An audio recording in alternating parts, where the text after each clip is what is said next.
Topuria Hotel Brawl. It's March 2022, UFC London Fight Week. Paddy Pimblett is at the Fighter Hotel, preparing for his bout against Rodrigo Vargas. Everything should be focused on the upcoming fight, but then something happens that changes everything. Topuria confronts Paddy in the hotel lobby, and things escalate immediately. According to Pimblett, Topuria came out of the double doors and snarled at him. Paddy says what's happening, and then Topuria gets close and swipes at him. Here's where things get absolutely wild. Paddy grabs a bottle of hand sanitizer and hurls it straight at Topuria. The video shows Paddy shouting at Topuria while the bottle flies through the air. A brief scuffle breaks out before their teams separate them. But here's the kicker. Paddy didn't throw punches, even though Topuria swung at him. Why? Pimblett explained he couldn't risk breaking his hand and getting cut off the card. He had a fight coming up that weekend and needed to earn his money. Paddy immediately dubbed Topuria Hand Sanitizer Boy after the incident. The clip went viral, and to this day, Pimblett keeps that bottle at his gym with Mr. Hand Sanitizer Boy written on it. Here's why the altercation happened in the first place. Georgian fighter Guram Kutateladze called out Paddy on social media. Pimblett dismissed the call out, calling Georgians dumb in a post, but things escalated from there. Paddy referred to Georgian nationals as fake Russian, a reference to Georgia's history as part of the USSR. Georgian fighters were furious. Topuria recalled that family members of his died in the war and many of his countrymen.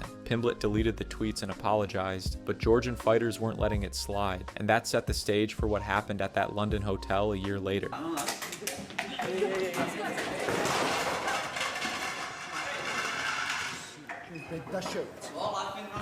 Fuck you, bitch. Fuck you, bitch. Colby Covington altercation. It's April 12th, 2025, UFC 314 in Miami. Paddy has just secured a dominant third-round TKO victory over Michael Chandler, marking the biggest win of his career. He's backstage doing interviews with ESPN, riding the high of his performance, and then things go completely sideways. Colby Covington approaches him unprovoked. Covington starts yelling, "You're fighting scrubs. Guys are 2-6 in the UFC." He's questioning Paddy's entire resume, calling him a fraud right there on camera. Paddy fires back immediately, "I'll come and slap you. I'll slap you. Shut your head up." The two start moving toward each other. Both fighters threaten to slap the other, with Covington calling Pimblett a bum and Pimblett calling Covington a maggot. Security has to jump in and separate them before it turns physical. Shut up, Colby, you little fart. Lad, I'll come and slap you. I'll come and slap you, and you'll ring. I'll punch your face in, you little sausage. You're a fraud. Lad, what are you on a 3-fight losing streak?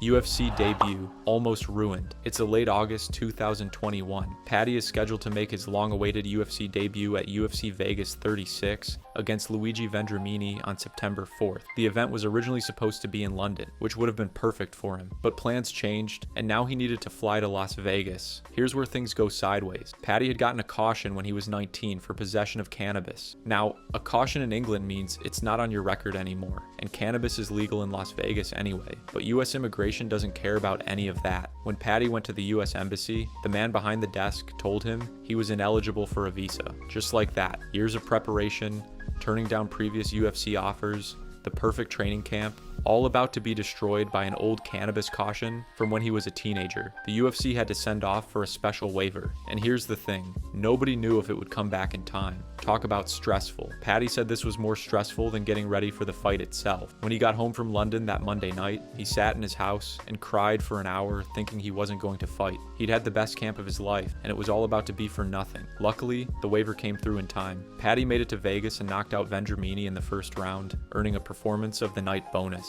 But for that 1 hour on that Monday night, his entire UFC dream was hanging by a thread because of something he did when he was 19 years old. Old video resurfaced. Now here's a story that's equal parts hilarious and bizarre. A video surfaced online recently that's been circulating all over social media, and it's caused quite a stir. The video shows a kid dancing to a Notorious B.I.G. song, the same track used by Conor McGregor for his UFC entrances. The kid's doing moves that were made popular by online memes and video games. And here's where it gets interesting. People started claiming it was Paddy Pimblett as a child. The video went viral. We're talking millions of views across TikTok, Twitter, and Instagram. Even Ilya Topuria reposted the video, trolling Paddy after the UFC 324 announcement. Topuria wrote a message mocking him about keeping his hands up and chin down, but the source of the video has never been officially confirmed. Paddy even posted on his own TikTok saying he's sick of getting asked if it's him. Whether it's actually Paddy or just some kid who looks like him, the video has become part of his story now. And honestly, that's pretty funny either way.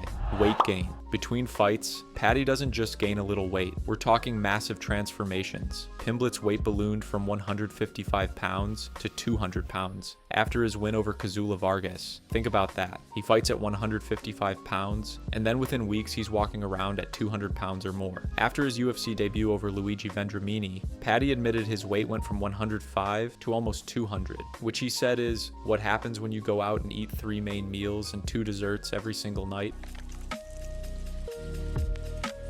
Proper scarf that, you know. 10 out of 10, that like it. So what we tell on now? Yeah. Fully clothed. Not fully clothed and probably only about 90. That's after a full day's food as well, and I bet also. Pimblett admitted that after fights he was eating 8,000 calories a day, but this hasn't gone unnoticed by other fighters. Former bantamweight champion TJ Dillashaw said he's just loving diabetes, and predicted that if Paddy keeps that same work ethic, he'll never be a champion. Dillashaw said it's like a recipe for destroying his body. Other fighters have piled on too. Alexander Volkanovski warned Pimblett about the dangers, saying it's terrible for his health and not healthy. Renato Moicano said Pimblett becomes obese after fights, and thinks it's going to be very detrimental for his career. But here's the thing, Paddy doesn't care. I'd rather be fat and happy than ripped, Pimblett said. These people who are ripped all year round aren't happy. I don't care what they say. Ariel Helwani Beef. It's December 2022. Paddy appeared on his podcast with Dana White and went after MMA journalist Ariel Helwani, and he didn't hold back. Like Ariel Helwani in particular, like he loves earning money off fighters. Every decent job he's had, he's been sacked from.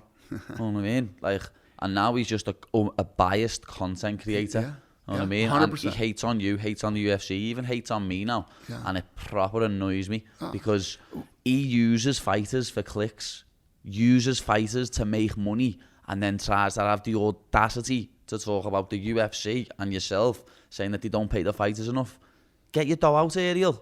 You know what I mean? Start paying people for these interviews, what you make thousands and thousands and thousands of pounds on. Pimblett said Helwani uses fighters to make money and has the audacity to talk about the UFC not paying fighters enough. He told Helwani to get your dough out and start paying people for interviews, calling him "you little rodent." Paddy claimed that when he was in New York for the MSG card, Helwani wanted him to do an interview and asked him to let go of a paid interview he had that day. Helwani came back with the receipts. Helwani shared an audio message allegedly from Pimblett from October 2021. In the message, Paddy said, "What's going down, Ariel? Just thought to let you know if you want to say hi or do anything with me, man. I'll be in NYC in November." It was Paddy asking to come on Ariel's show. According to Helwani, when he reached out to set it up, Paddy directed him to his manager, Graham Boylan, who indicated the only way Pimblett would work with Helwani was if he was paid. That's when everything fell apart. Helwani said, "You don't pay for coverage. That's not how this works. Does Joe Rogan pay his guests? Did Oprah pay her guests? Did Larry King pay his guests?